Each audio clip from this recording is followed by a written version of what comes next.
Good afternoon mga ka-agri. Welcome back po sa ating munting channel. Ngayon ay nandito tayo sa backyard gardening or small part of the farm area, no? Dito sa Toledo City, Cebu. So meron tayong mga existing or standing crop na mga saging. This is lakatan. So nasa ano na sila, rotting stage and about to mature na. And makikita din po natin sa ibaba, nandito ang ating squash, no? So meron tayong technique dyan mga ka-agri, makikita natin dyan. Ito po ay yung orange or tinatawag nilang red squash.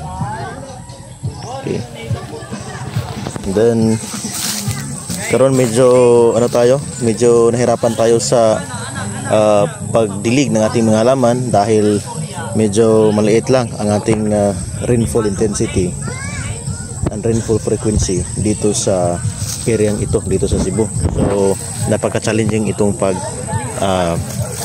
dilig ng ating mga halaman.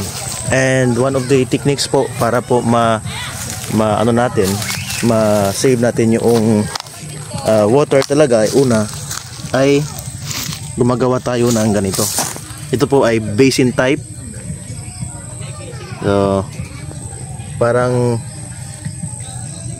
naka-flat yung area ng tanim para po kapag umulan ay didirekta malagyan ng tubig ang kanyang yung kanyang area, no? So ma-conserve yung tubig para sa ating mga halaman dahil napakahirap ngayon at napakalayo po yung ating water sources mga ka-agri.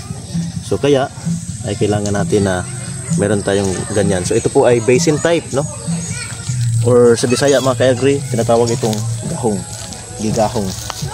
And secondly, ito, pag contour. So vertical, naka-horizontal po yung ating mga tanim dito mga ka-agri. So yan lang po, no? Napaka-simple lang po yung ating area ito. So makikita natin ito siya, no? Dito naman sa gilid mga ka-agri, nilagyan natin yan ng lemongrass or tanglad, no? Napakamahal ang kilo nitong tanglad mga ka-agri, itong lemongrass.